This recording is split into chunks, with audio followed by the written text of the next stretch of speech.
Welcome back to another episode of the podcast From the Depths of Darkness to the Light of Success. I am your host, Chris Swick, and on this podcast, we talk about mental health, addictions, ADHD, and really anything anyone's afraid to talk about. We talk about it on this show here, guys. We make people not afraid to talk about things. You're all welcome on this platform. I believe everyone's story is valuable at the end of the day. Doesn't matter what walk of life you come from. You're all welcome on this platform. Before we get started, if you could head over to that YouTube channel, hit that subscribe button, turn on the notifications, head over to my Instagram at Depths of Dark Side. You can follow along with the show, all the updates and all the great things I like to share about my personal life and great tips and advice. You know, and me just advocating for the voiceless. It's always nice to have a voice for the voiceless out there, everyone. But with no further ado, I'd love to introduce you to my next guest. I got an artist from the Missouri area of the United States. I got Bills on the show today. You want to take it away and let them know a little bit about you, man? Yeah, of course. Thank you for having me on, Chris. I really appreciate the opportunity. I go by Bills. I'm from Kansas City, Missouri, and I manage Boondocks Entertainment, which is the record label that we're based out of. I manage about five other artists, and I've just been really pushing heavily to grow, honestly, as an artist lately. I've been making music for probably somewhere between 12 and 8 years, and I've just been trying to build it bigger every year. You know how it is. For sure, man. And what's it been like for you just growing as an artist out there in this independent world and the cutthroat industry that you guys are in? Oh man, it's so vastly different from when I started to now, especially with times changing. There's a great opportunity for growth for artists right now, especially people just getting in the door. So it's been an amazing experience just meeting different people and building up different skills, trying to delegate business. That's like the thing. From a business, from a hobby, it's we were having fun with it for a while, and now it's I'm trying to be more serious about managing everything and delegating everything. So it's been a journey, but it's so much fun. Well, that's amazing, man. And what does success look like for you today? Success for me is making it better than it was last time. For me, when I perform in front of a crowd or I'm doing something like that, I my main goal is an attainable one. I try to make it if I could be better than last time, last performance, if it's more crowd involvement, if it's more maybe I got the right breath take at the moment that I wanted it, or I harmonized with this note better than, last time. So it's always just small attainable goals. And I think that's the most success you can get out of something.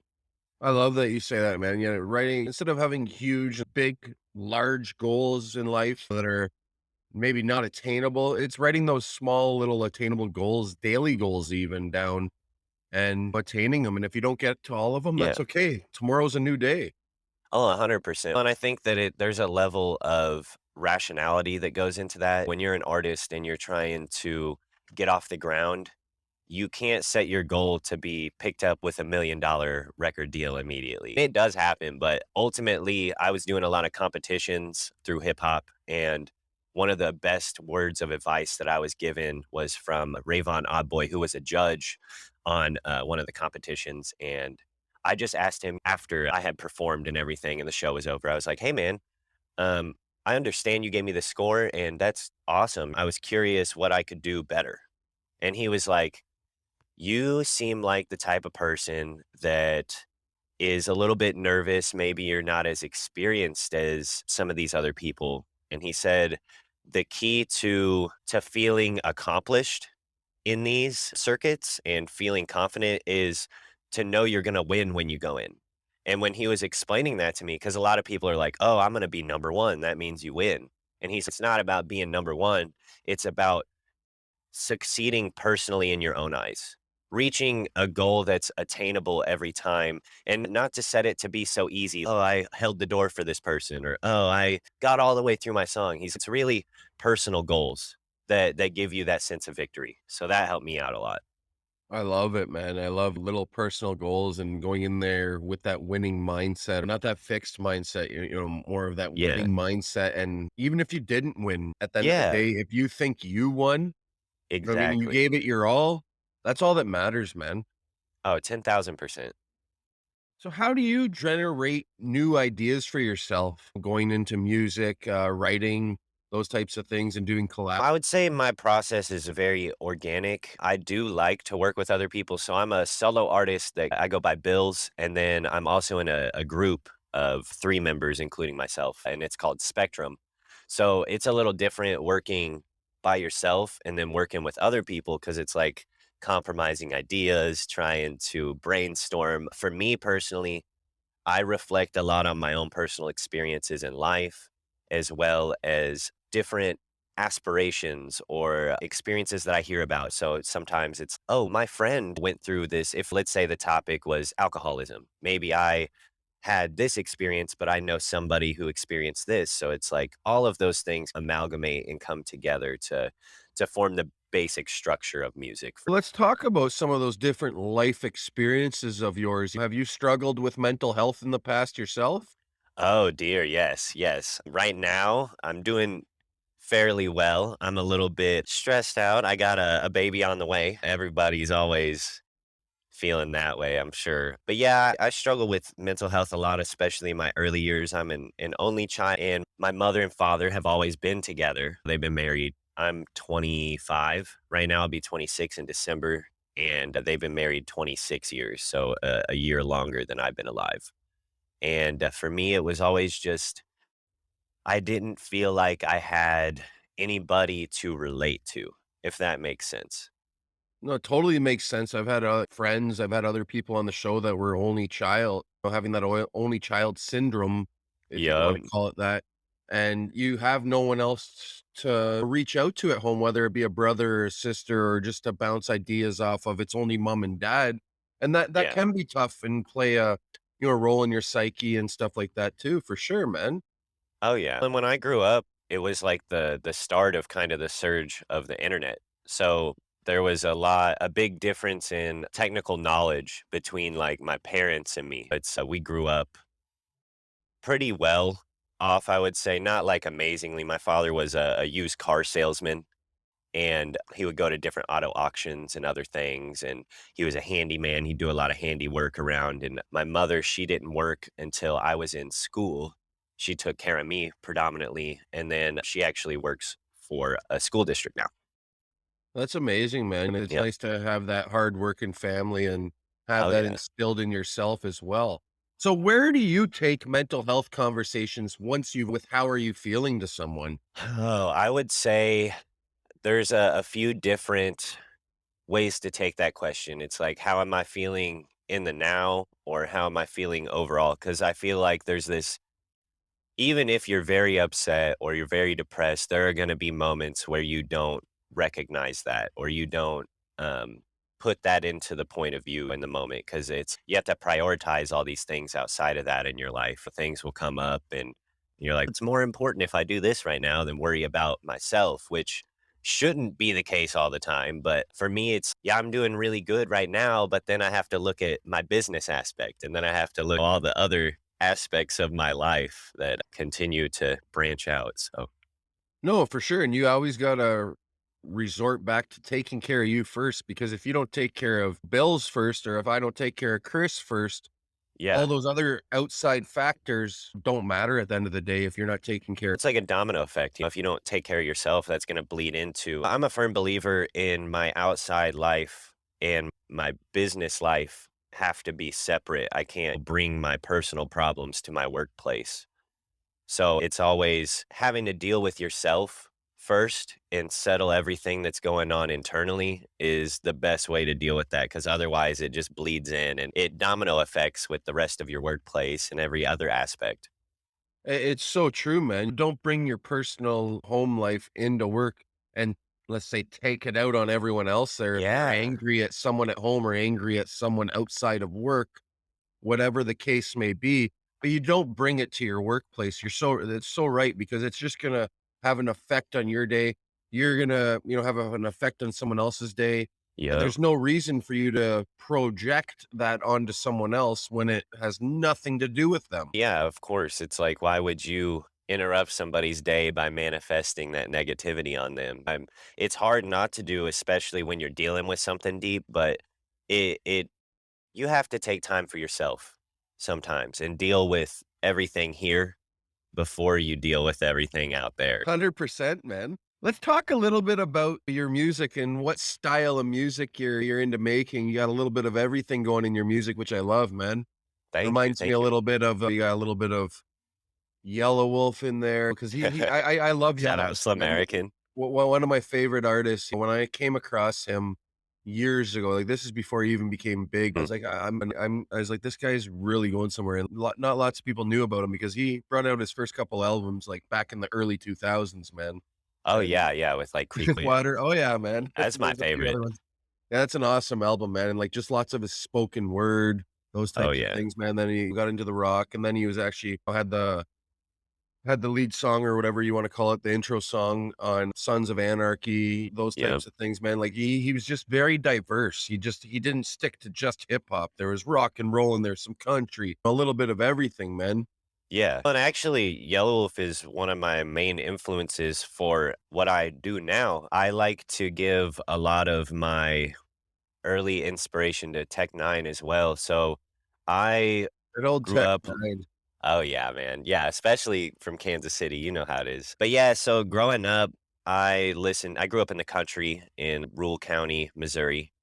And I growing up out there, you predominantly listen to rock music and country music. So that was what I was fed from a very early age, and up until I was probably 13, I had no interest in hip hop music. I had no interest in a lot of the culture associated with any of that, and it was just because it wasn't very appropriated in my area growing up. People were not interested in hip hop music. If you were into that, it wasn't cool. So as I grew up, I formed my own opinions. And my cousin actually showed me the song Dysfunctional by Tech Nine because I was really into rock music. And he was like, man, this is like rock music, really. It's got the guitars and the intro and everything. Made me instantly fall in love with hip hop music. And from then on, I had a very big interest in that. Yeah, and then that's amazing to see. It's like lots of us. I didn't grow up on hip hop Yeah. either, man. My dad was a huge Beatles guy, so it was like Yep. Beatles and Neil Diamond, those types of things. Those are my parents' jam back in the day, and, like, all those old rock bands, The Doors, like, those are I still listen to them today, man. Like, there would be some Oh, same. wicked, like, collaborations. I chatted about this on a recent episode too.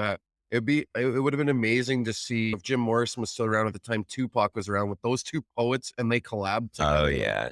2 of the best poets I feel like ever to come out of music in general. It doesn't matter what genre, like, Oh, 100%. Well, period, and I man. think that's the crazy part about it too, is how different genres of music are, but how parallel they are as well. And it's nice to see all these collaborations going on today now with Mhm. rock and hip hop. It was going on back then, but, I remember Yeah. getting my very first album. I don't know what your very first hip hop album was, but mine was Black Sheep. I don't know if you ever have you ever heard of the group Black Sheep, man? Huh. But, you gotta go check them out, man. They're from the late mid to late '80s, but yeah, man, that was my very first album, and then it just grew from there, and then that was my very first cassette, sorry. Very first Yeah. CD I bought was 36 Chambers, and Oh, and really? yeah, my mother didn't like me for that, but that's okay. But, I've seen Wu-Tang a couple times and, like, one of the best rap groups to ever, in my opinion, man. There's no one that will ever touch them.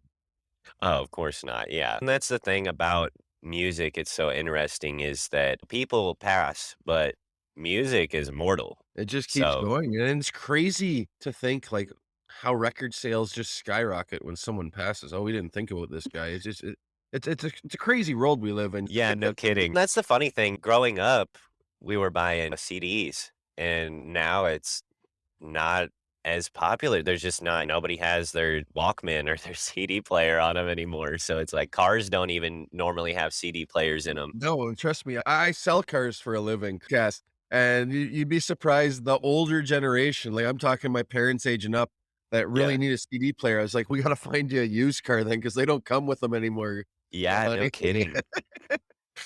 But it's nice to get that physical copy, and it's nice to see, Oh, yeah. artists still doing that because it's nice to have that physical copy. I got so many CDs I haven't even opened at home, but, like, I Oh, just go and yeah. pick them up at a show or whatever to support the artist and stuff like that. And there's something about being in, like, a CD store as well that piques that interest to wanna find new music.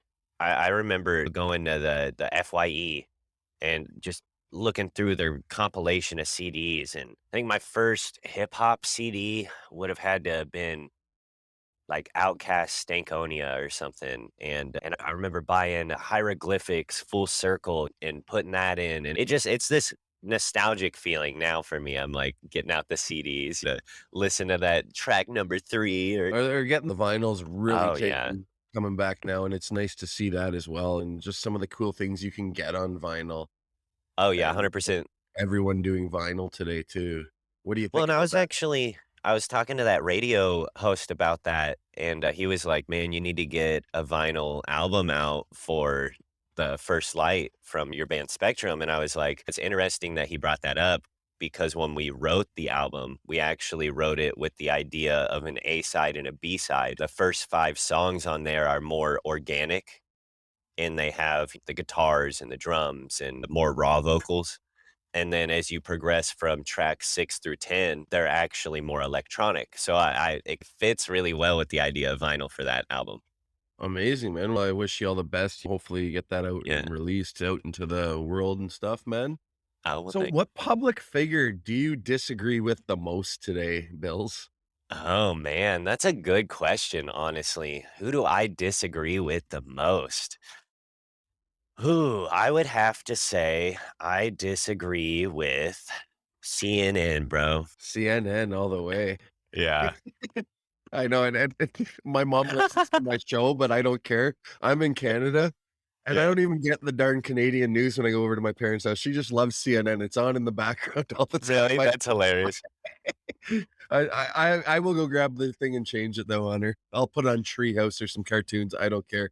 I Yeah, that's how my parents are. They're, like, watching the news on CNN. I'm like, "They're making it seem way worse, guys." I'm like, "We need to figure something out here because CNN, I love it, man. Hopefully, is anyone else out there listening? Let me know if you did think or disagree with us because I'm in full 100% agreement here. You got to find yourself another news station, everyone down in the States there.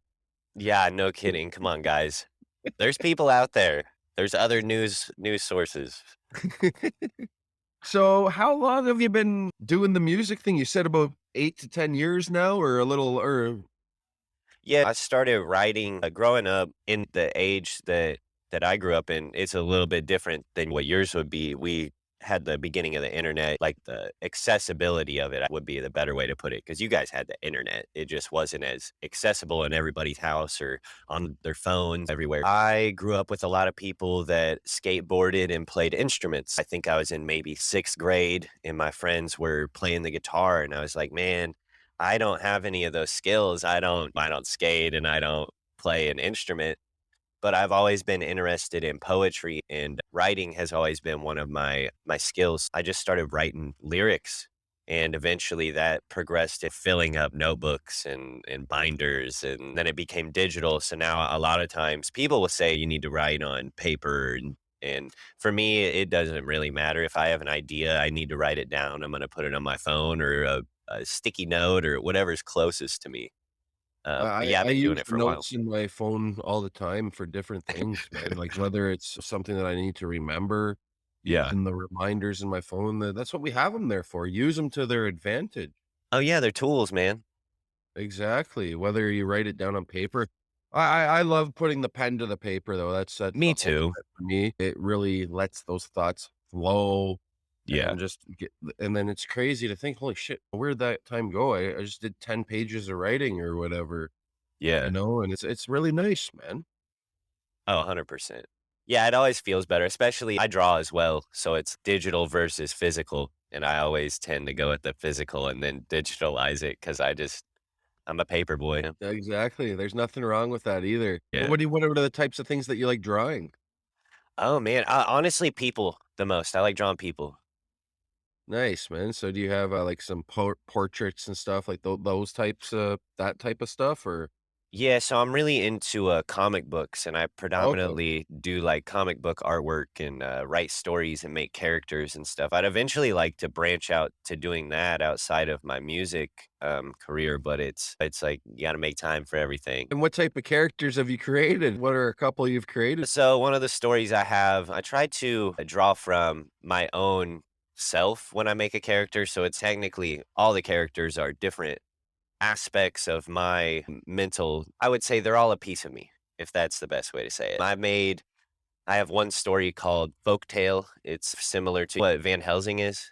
I've heard of Van Helsing, yeah. Okay, okay. It's like bounty hunters of supernatural stuff, more based around like werewolves and vampires, witches, and that kind of stuff. I got my favorite character is Ivan Frankenstein, and he's pretty much like the Frankenstein monster, but I made it where his brother uh, brought him back to life so that they're brothers and they were raised by this morgue doctor.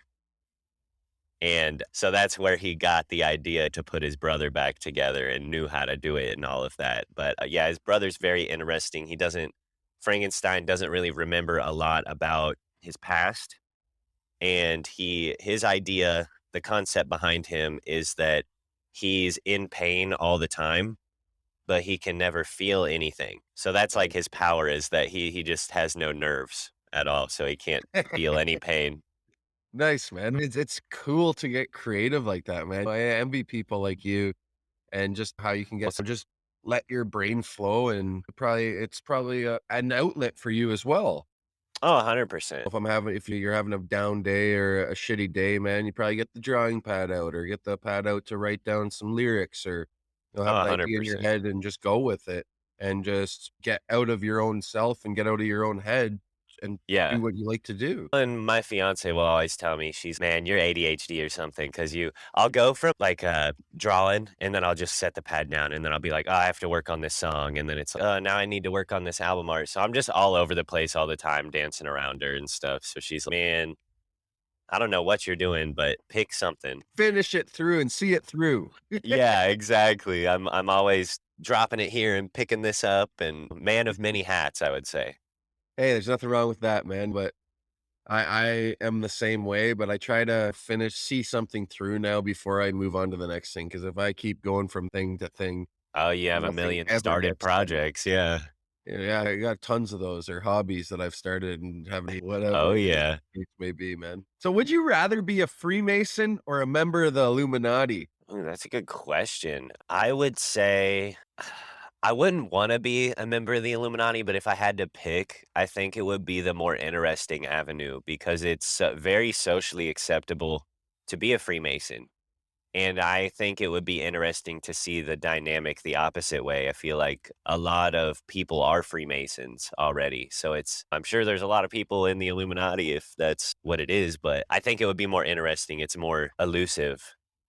And why do you think it's more like that than being a Freemason? I can see your point of view about being a Freemason, especially the last couple of years. I think so many people have Yeah, I don't wanna say jumped on a bandwagon per se, but uh, they've picked it's either pick a side or whatever with everything going on in the world, correct. and but some people have just become like Freemasons in their own sense, and that's, the way they're gonna be. I know 3 or 4 people that have become Freemasons within the past 5 years, so it's for me, obviously, their knowledge is all sacred and stuff, so it's not I know anything, but it's just for me, I see a lot of people doing that, and it's you never hear anyone that's, like, legitimately part of the Illuminati, so you're like, Does the "I'm Illuminati interested." exist? I'm just interested in that aspect. I'm like, "Man, this seems like there's a secret here."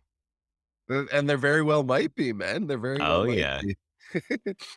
Well, before we go, dude, what is one good piece of advice you could give the younger generation coming up under you, man? Whether it's to do with music, their mental health, whatever it is, man. Do you have one good piece of advice you could give them? Yeah, I'd say longevity is key through doing a lot of different things growing up and experiencing a lot of different aspects of music and art. I would say that you watch so many of your peers give up over the years, and that's really it's like life's way of weeding out everybody out of I feel like music is very oversaturated nowadays, and that's because of the accessibility. So if you stick with it, you're automatically gonna be ahead of the game. Just don't give up because what you think is gonna be the golden opportunity could just be another day, but you could miss that up. You never know. The day you give up, tomorrow could be the day you were picked up. Never give up. There's gonna be a lot of people that fall before. And before we go, also, where can they all find you on social media? You have a website, your music, those types of things, man. Let them know. Yeah, so I'm on Instagram as Bill's the official, and I'm also on Instagram as Boondocks Entertainment, and then Spectrum the official, and then all of our music is on all major platforms. So you can check us out on iTunes, Amazon, Pandora, Deezer, Tidal, the whole nine. Mason, you got any music videos up there on YouTube yet? Yeah, yeah. So I got two music videos. I got one for one of my singles, King, and that was actually shot in Warrensburg, Missouri, at my buddy's bar. And then I have another music video out for my song Pray that was produced by my engineer in Ireland. Gorilla made this. Nice, man. Thank you again for coming on the show today. Truly appreciate you taking the time out of your day, Yes. coming on to share your story, a little bit of, experience, strength, and hope. I love what you're doing, man, and keep up the good work. And everyone, go check out Bill's official over on Instagram. Amazing dude, man, and such a genuine guy to chat with today, man. And if there's one thing I could take away from today's show, it is never give up, you young punks. Yeah. Thank you very much for having me on, Chris. It's been an absolute pleasure, and I'd love to come and talk to you again sometime. Sounds good, man. Take care and have a great rest of your day. Hey, you too. Thank you so much.